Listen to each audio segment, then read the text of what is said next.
नमस्कार, सुप्रभात। कार्यक्रम ग्रह नक्षत्र और आप में मैं लवीना आप सभी का स्वागत करती हूँ।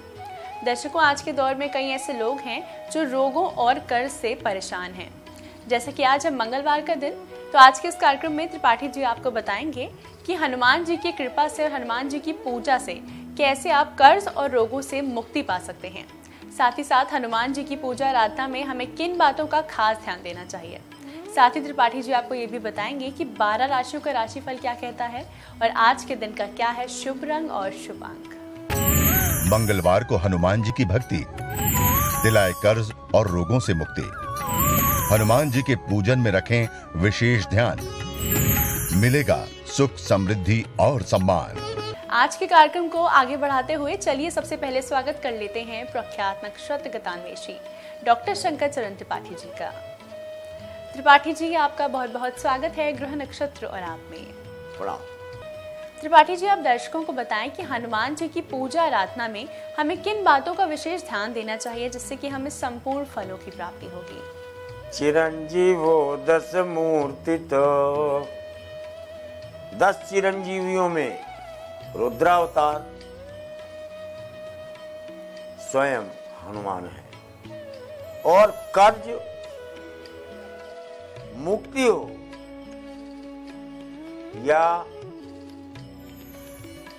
शिव द्वारा, ब्रह्मा द्वारा, विष्णु द्वारा कुअंक यानी केवल अभागेपन का सूचकांक लिख दिया हो विधाता ने, तो भी तेरे तपे उत्पय न महेश, जिसे हनुमान स्थापित कर दे उत्पय न महेश, उसको महादेव भी नहीं उसको बिगाड़ सकता उसका कुछ। अथपे तीर को कपिजे घर घाली, स्मरण मात्र से हनुमान के स्मरण मात्र से जब से तो जाने कितने लाभ आपको मिल जाएंगे। को नाम फटे मकरी केस जाले, your problems will be taught, विदीर्ण हो जाएंगी आपकी समस्याएं। कदाचित हनुमान को ब्रह्मनिष्ठो तपोनिष्ठम, ब्रह्म का चिंतन करते हुए तपस्या में आरूढ़ हो हनुमान के, रुद्राति कपिपुंगव, वानरों में श्रेष्ठ ही नहीं सर्वश्रेष्ठ और बुद्धिमान, ज्ञानियों में अग्रगण्य, रोग मुक्ति ऋणम मुक्ति सद्या कपि प्रयोजयात, तत्काल रोग से मुक्ति, कर्ज से मुक्ति का मार्ग अगर कोई देवता समस्त देवताओं द्वारा विरचित अंकों को विलोपित कर स्थापित करने की हैसियत प्राप्त रखता है तो वो 10 चिरंजीवियों में एक हनुमान है। दर्शकों, आज है तारीख 8 अगस्त और दिन है मंगलवार। आइए जान लेते हैं क्या कहता है 12 राशियों का दैनिक राशिफल। साथ ही साथ उनके लिए आज के दिन कौन से उपाय होंगे लाभकारी। त्रिपाठी जी, दर्शकों को बताएं कि मेष से कन्या राशि के जातकों के लिए आज का दिन कैसा रहेगा। साथ ही साथ उन्हें आज के दिन कौन से खास उपाय करने चाहिए। 12 राशियों में देश काल और परिस्थिति के अनुरूप देखो क्या मिलता है। रोग निवृत्ति जैसा चिंतन महसूस नहीं करेंगे, होगा रोग निवृत्ति, पूर्णता स्वस्थ कर देता है ये नक्षत्र। वृष, पेट पीड़ा, पैर पीड़ा, सिर पीड़ा, तीनों को समूल उड़ा देगा आज ये नक्षत्र और ये चंद्रमा। मिथुन, आज किसी कीमत पर भी अगर चांदी का पात्र ना मिले तो चमकीली धातु पर ही एक बार खाना पीना कुछ भी ग्रहण कर लेना, ना कुछ ग्रहण करने की स्थिति हो तो शिव के ऊपर जल ही चमकीली धातु के पात्र से दे देना, तो भी अन्यान्य लाभ, यानी जिन लाभ, वो लाभ जो अभी तक आपको अभीष्ट रूप में प्राप्त नहीं थे, प्राप्त होते हैं। कर्क, मान और सम्मान, प्रतिष्ठा, अभिव्यक्ति, 4 चीजों में एक तो शाम तक आपको मिल जाती है। सिंह, धीरे धीरे ही चलना, मृग की छलांग देखकर अगर आगे बढ़े तो शिकार भी नहीं मिलेगा, लक्ष्य भी नहीं मिलेगा, हाथ पैर अलग जख्मी कर लोगे। कन्या, महान कार्यों के लिए बहुत बड़ा चिंतन, बहुत बड़ी योजना आज बनाएंगे, लेकिन प्यार में और व्यापार में दोनों में स्थायित्व तो नहीं, विचलन बना रहेगा। वक्त है जानने का अंतिम 6 राशियों के बारे में। तुला से मीन राशि के जातकों के लिए आज का दिन कैसा रहेगा और आज के दिन उन्हें क्या खास उपाय करने चाहिए, आप बताइए हमारे दर्शकों को। चाहे जहां जाओ और चाहे जिससे मिलो और चाहे जितना दांत निकाल कर मुस्कुराने का प्रयास करो, आज हंसी नहीं निकलेगी मुंह से, दबाए रह गए नक्षत्र। वृश्चिक, आज जैसे मैं मुक्त हो गया इस धरा से, आकाश मंडल में उड़ रहा हूँ, unattached from anybody and flying like a kite, ऐसा महसूस करेंगे आप। धानु, जाओ जहां भी जाना हो, जिस दिशा में जाना हो, जो भी कार्य करना हो, लेकिन जहां भी जाएं, जिससे विरोध करना हो उसको अपने बाएं ही बैठने का दृश्य देना, दाहिने मत बैठ जाना, वरना बना बनाया काम तो छोड़ो, लुटिया डुबो के चले आओगे। मकर, पानी से आज बचना खतरा है, सरेआम कहीं भी फंस जाएंगे आज, क्योंकि आज का चंद्रमा आपको घेरने का प्रयास करेगा, कालिख लगाने का प्रयास करेगा, भिगाने का प्रयास करेगा, अपयश से। कुंभ, आयत की कृपा शिव की हो या इष्ट की, लेकिन आज सुमति दिन भर प्रसन्नता रखेगी आपको। मीन, प्राप्त और अप्राप्त के बीच में, इच्छा और अनिच्छा के बीच में झूलने का दिन है, इसलिए माता जी का स्पर्श, चरण स्पर्श, चंद्रमा का दर्शन, समुद्र का दर्शन, नदी का दर्शन या जल के उत्प्लावन या नौकायन देखना, ये आपके लिए आज श्रेष्ठतर रहता है। दर्शकों, हमारे कार्यक्रम में अभी वक्त है एक छोटे से ब्रेक का, लेकिन आप कहीं मत जाइएगा, क्योंकि ब्रेक के बाद त्रिपाठी जी आपको बताएंगे मंगलवार को हनुमान जी की भक्ति दिलाए कर्ज और रोगों से मुक्ति। हनुमान जी के पूजन में रखें विशेष ध्यान, मिलेगा सुख, समृद्धि और सम्मान। दर्शकों, आज के इस एपिसोड में हम आपको बता रहे हैं कि कैसे हनुमान जी की कृपा से आप कष्टों से मुक्ति पा सकते हैं। ब्रेक से पहले त्रिपाठी जी ने आपको बताया कि कर्ज और रोगों को दूर करने के लिए क्या खास उपाय हैं आज के दिन। अब आइए जान लेते हैं कि हनुमान जी की पूजा आराधना में किन बातों का हमें खास ध्यान देना चाहिए। त्रिपाठी जी, आप दर्शकों को बताएं कि हनुमान जी की पूजा आराधना में हमें किन बातों का विशेष ध्यान देना चाहिए, जिससे कि हमें संपूर्ण फलों की प्राप्ति होगी। मात्वा समझानहि पर नारी, विष पराव विषते विष भारी। दूसरे के धन को प्राप्त कर। हमारे साथ जुड़ेंगे पद्मेश जी और वो हमें बताएंगे कि आज के दिन तरक्की पाने के क्या खास उपाय हैं, साथ ही पारिवारिक सुख शांति के लिए आज के दिन क्या खास उपाय आप कर सकते हैं। बने रहिए हमारे साथ कार्यक्रम ग्रह नक्षत्र और आप में। अगर आपको नहीं मिल रही उन्नति, घर परिवार में नहीं है सुख शांति, वो अचूक उपाय जो दिलाए समस्याओं से मुक्ति।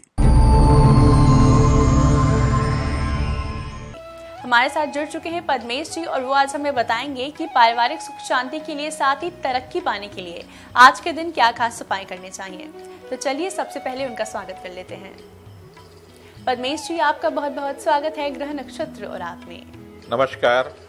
परमेश जी, कई लोग ऐसे भ्रम में रहते हैं कि उनकी तरक्की नहीं हो रही या तरक्की में कोई रुकावट आ रही है। तो तरक्की पाने के लिए और इन समस्याओं को दूर करने के लिए आज के दिन क्या खास उपाय हैं, आप बताइए हमारे दर्शकों को। ये संपूर्ण विश्व का एक प्रश्न चिन्ह है, भारत का ही नहीं। जहां कहीं भी मैं जाता हूं, देश के बाहर भी, तो लोगों के मन में आता किसी ने मेरे ऊपर ब्लैक जादू कर दिया है, कुछ करा दिया है, किसी ने कोई टुटका कर दिया है, कहीं तो मेरे ऊपर भूत प्रेत की तो छाया नहीं है। इस प्रकार का अंधविश्वास इस संपूर्ण जगत में है। और अंधविश्वास जब आपके मन में हो जाता है तो कई बार आप ठगे जाते हैं, कई बार आप किसी बाबा के चक्कर में फंसते हैं, कभी किसी तांत्रिक के चक्कर में फंसते हैं। आपके घर का धन, सम्मान, बहुत कुछ आपको चुकाना होता है। मैंने अपने 55 वर्ष के ज्योतिष के अनुभव ये किया कि इनका कोई अस्तित्व ही नहीं है। अगर आपका वक्त अच्छा चल रहा है तो आपका इस पर कोई प्रभाव नहीं पड़ेगा। शास्त्र हमारा कहता है, हम शास्त्र की बात करते हैं कि अगर आपके ऊपर किसी प्रकार की बाधा है, अगर है, तो आप अपने घर के दर्पण में, जो घर में शीशा लगा हुआ है जिसमें आप रोज बाल काटते हैं, श्रृंगार करते हैं, उसके सामने खड़े हो जाइए। आपको अपना चेहरा धुंधला दिखाई देगा, आपको अपना चेहरा धुंधला दिखाई देगा। उसके बाद में सीधे अगरबत्ती आप जला लीजिए, कोई भी सुगंधित अगरबत्ती जला दीजिए, तो आपको अपना चेहरा जरूरत से ज्यादा सुंदर दिखाई देने लगेगा। अगर ऐसा आपको कुछ दिखाई दे रहा है, आपके मन में इस प्रकार की भावना है, कई बार ऐसा हो सकता है कि आपका अंधविश्वास आपके अचेतन मस्तिष्क पर इतना प्रभावशाली हो जाएगा कि आपको ऐसा ही दिखाई देने लगेगा। आपको कई बार, हमको लगता है, कई युवतियां मेरे पास आती हैं, कई बच्चे आते हैं, तमाम लोग के साथ मुझे ऐसा लगता है कि मेरे साथ में कोई बाधा है, मुझे ऐसा लगता है। तो मैं उनसे कहता हूं कि आप माता पिता के साथ आइए, फिर उनको समझाता हूं कि ऐसा कुछ नहीं है। और उसके लिए आप एक काम करें कि आप घर के प्रवेश द्वार पर बाएं तरफ आप एक अनाज की ढेरी लगा दें और उस पर सरसों का तेल का दीपक लगा दें। आपके घर में जो ऋणात्मक ऊर्जा है, उस ऋणात्मक ऊर्जा के कारण से आपके घर में इस प्रकार का, आप जिस पलंग पर लेटते हैं, जिस बिस्तरे पर लेटते हैं, उस पर कपूर ले लें, काले कपड़े में कपूर बांध लें, 4 हिस्सों में बांध लें और पलंग के चारों कोनों पर रख दें। तो आपकी जो ऋणात्मक ऊर्जा है, वो ऋणात्मक ऊर्जा धीरे धीरे, ये डिप्रेशन का एक प्रकार का रोग है, मानसिक रोग है, और बेहतर ही होगा कि बाबा, तांत्रिक, ज्योतिषी के पास न जाकर के मानसिक रोग से जो के डॉक्टर हैं उनके पास जाने से आपका इलाज होगा। परमेश जी, अब आप दर्शकों को बताएं कि घर में सुख शांति लाने के लिए या जिनके घर में कलह होता है उसे दूर करने के लिए आज के दिन क्या खास उपाय करने चाहिए। मन में एक तो भय नहीं रखिए। हम हमेशा भयग्रस्त होते हैं कि ऐसा तो नहीं है, फलाने ने मेरे साथ ऐसा कर दिया, कल उन्होंने जो मुझे खिलाया था, उनके खिलाने से तो कहीं ऐसा नहीं हो गया, वो कपड़ा दे गए थे और ऐसा तो नहीं हो सकता। कई बार क्या होता है कि आप जब किसी तांत्रिक को बुलाते हैं तो आपके घर से कहीं हड्डी निकाल करके देगा। वो हड्डी आपके घर से नहीं निकली है, उसने एक ट्रक के माध्यम से, मतलब आप ऐसा ट्रक करेगा जिसके माध्यम से आपको हल्दी निकाल देगा, कभी हड्डी निकाल देगा, कभी कोयला निकाल देगा, कुछ भी निकाल देगा। दुनिया में कोई भी तांत्रिक इस उंगली को सीधा नहीं कर सकता। अगर टेढ़ी है, और टेढ़ी है तो झुका नहीं सकता। तंत्र एक ऐसा सशक्त माध्यम है जो ईश्वर तक पहुंचने का माध्यम तो हो सकता है, विनाश का कारण नहीं हो सकता। और फिर भी आपके मन में अगर इस प्रकार का भय है, डिप्रेशन है, तो आप एक काम अवश्य करें, भगवती बगलामुखी का एक चित्र लगा लें और उसमें 2 बांसुरी, हरे बांस वाली बांसुरी, एक इस साइड से और एक इस साइड से टांग दें और उनके मंत्र का जप करते रहें। आपके मन का भय, आपके घर की कलह दूर होगी। परमेश जी, आज आप सक्सेस मंत्र में दर्शकों को क्या बताना चाहेंगे। कृष्ण ने व्यवहारिक रूप से, नीतिगत वो सारे कार्य किए, चाहे वो मित्रों के साथ हो, माँ को कैसे विश्वास हो कि बालक कंस से संघर्ष करने की क्षमता रखता है। तो उन्होंने विराट रूप माँ को जमुना के साथ ही दिखाया। दरवाजे खुल जाते हैं, यमुना का जल स्तर गिर जाता है और वहां तक पहुंच जाते, फिर से ताले जड़ जाते हैं। तो व्यवहारिक रूप से उन्होंने एक एक चीज को समझाई। इसी प्रकार से ज्योतिष व्यवहारिक है, लोक कल्याणी है, इसमें कतई भी अंधविश्वास की जगह नहीं है। न आपके गंडा से, न ताबीज से, न झाड़ा से, न फूंक से कुछ भी ठीक नहीं हो सकता है।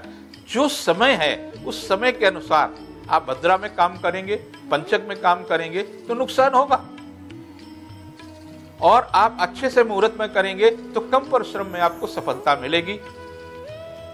ये उसका व्यवहारिक पक्ष है। और आज का जो समय है, आज का तारीख का जो समय है वो श्रेष्ठतम समय है। आज निर्णय ले लीजिए और कृष्ण को अध्ययन करिए। कृष्णो नमस्तुभ्याम नमो नमः, कृष्णो नमस्तुभ्याम नमो नमः मंत्र के जप के साथ आप व्यवहारिक जीवन जिए। गुड लक टाइम में पद्मेश जी आप दर्शकों को बताएं आज के दिन वो कौन सा समय है जिसमें किया गया कोई भी कार्य सफलता दिलाएगा। आज का समय दोपहर का है, और हमारे भारत में ही नहीं, सारे संसार में जितने महापुरुष आए हैं या तो प्रदोष काल में आए हैं या दोपहर को आए हैं ठीक 12 बजे, या रात के मध्य में 12 बजे आए। कृष्ण भगवान का जन्म रात के 12 बजे होता है, तो भगवान राम का जन्म दोपहर में होता है, परशुराम का जन्म प्रदोष काल में होता है। तो तमाम धर्म के जो अवतारिक पुरुष हैं उनके इसी कालखंड में जन्म, क्योंकि इसी कालखंड में ऊर्जा का सर्वाधिक प्रभाव रहता है। दोपहर में अभिजित मुहूर्त होता है, रात में महानिशीत काल कहलाता है, और प्रदोष काल तो प्रदोष काल ही है। तो इसमें इन लोगों के जन्म हुए हैं और यही मुहूर्त आज का सर्वोत्तम मुहूर्त। पद्मेश जी आपकी आज की उपस्थिति के लिए आपका बहुत बहुत धन्यवाद। नमस्कार दर्शकों, इसी के साथ वक्त हो चला है कार्यक्रम को यहीं समाप्त करने का। कल आपसे फिर मुलाकात होगी इसी समय इसी चैनल पर, कार्यक्रम ग्रह नक्षत्र और आप में। तब तक के लिए नमस्कार।